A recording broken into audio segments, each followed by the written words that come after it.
Hi, my name is Deepika. I'm a PhD student in software testing at KTH Royal Institute of Technology. Today, I'm presenting a paper called Harvesting Production GraphQL Queries to Detect Schema Faults as part of the proceedings of ICST 2022. Let's start by talking about web APIs. Web APIs define how a request that comes in to a web application in production is mapped into a response and how it's handled.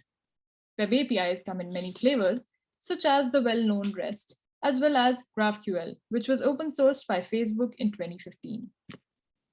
The schema is the core component of a GraphQL API. It defines all the data that is available through the API, including the properties of this data, as well as the operations that can be performed on this data.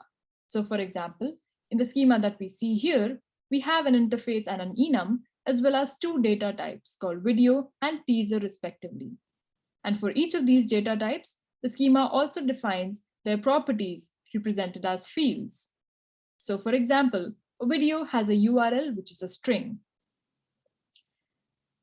The exclamation point next to the string signifies that the URL cannot be null. So in short, a video has a URL, which is a non-nullable string. In addition to these types, the schema also defines some special types, such as the type query that we see here, which defines all the ways in which data can be fetched from the schema or the API. For example, a video can be fetched through its ID using the video query entry point. Also, a list of the first n teasers can be fetched using the teasers entry point. Requests are made against the schema, such as the one that we just saw, and a request could look something like this. This request gets the first two teasers and only their title, their subtitle, the URL, as well as their type name. Each request gets mapped into a response, which contains only that data which was specifically requested for. So corresponding to the request that we just saw, a response could look something like this. This here is a list of two teasers, including only their title, their subtitle, the URL, as well as the type name, which, as you might recall, is exactly what we specified in the request. This is what makes GraphQL APIs so powerful, because what we want is exactly what we get with GraphQL APIs. This mapping of a request made against the schema into a response is done by a function called a resolver, which is a piece of code written by developers. Here's what happens in production. When a user sends a request to an application which uses a GraphQL API, the request arrives at the server defined in the application. And the resolvers in the server prepare the response and send it back to the user. But what if this response were prepared by a resolver which had a bug? This would be a problematic situation because then the response could contain data that is inconsistent with the properties defined for that data in the schema. And this problem is what we call a schema fault. It's caused by buggy resolvers in the server. In our paper, we want to find schema faults caused by buggy resolvers. And we do this with the tool that we implemented called AutoGraphQL. And here's how AutoGraphQL works. AutoGraphQL logs the requests that arrive at the GraphQL API of an application in production. And then it uses each logged request together with the schema to generate one test. This test has assertions to verify that the data in the response is consistent with the properties defined for that data in the schema. So each generated request uses each generated test uses one logged request as a test input and has oracles extracted from the schema, which are represented as assertions.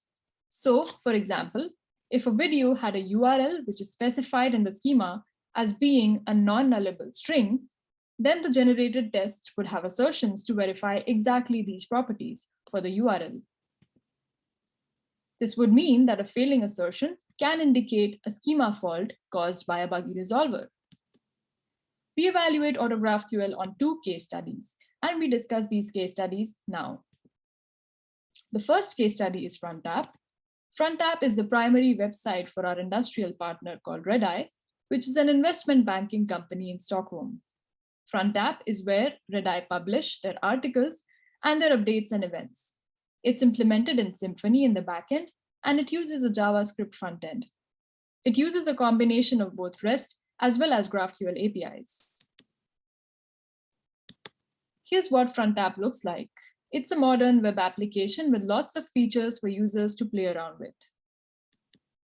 Next, we have Sailor. Sailor is an open source e-commerce platform. It's fairly popular on GitHub. It exposes two kinds of front ends. The first one is the storefront, where users can place orders. And the next one is the dashboard, which users or which administrators can use to manage the store. Sailor is implemented in Django in the backend.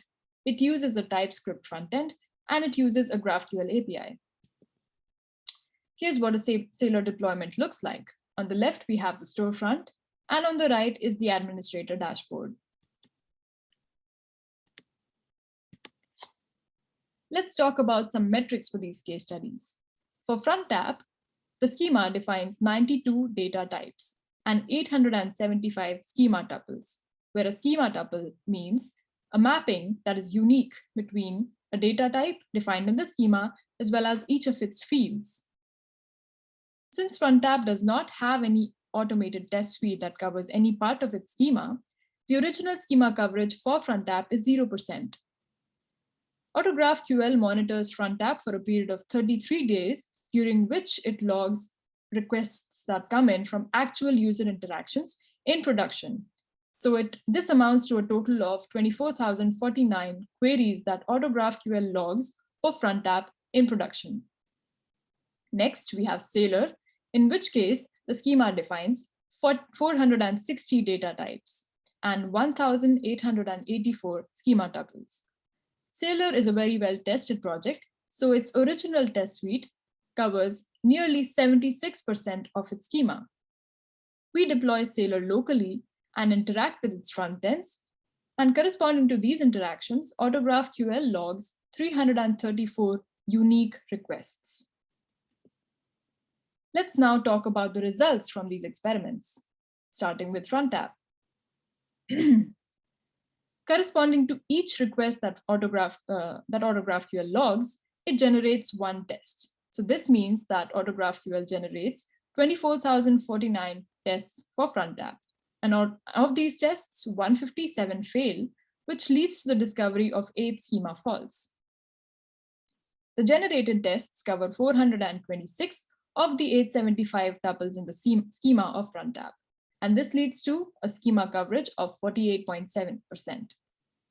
Since FrontApp does not have an automated test suite that covers any part of its schema, the tests that we generate don't cover any additional or distinct tuples.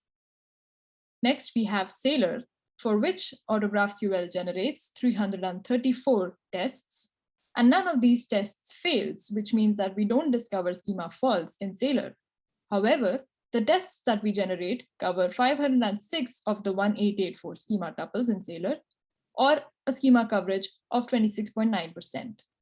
Interestingly, even though Sailor is very well tested, with an original schema coverage of nearly 76%, we discover that 23 tuples are covered only by the tests that we generate with AutoGraphQL and not by the tests that were written by developers in-house. Let's now talk about the two most important takeaways from these results. The first one being the schema faults that we find for FrontApp, which are 8 as confirmed by developers at Red-Eye. It's important to note that these requests that are used as test inputs for the generation of tests by AutoGraphQL correspond to actual interactions of users in production with FrontApp. This means that there is value in using these requests to generate tests because they do indicate the presence of buggy resolvers in the FrontApp server. Next, we have the 23 distinct tuples that we cover only with the tests generated by AutoGraphQL and not by developer-written tests.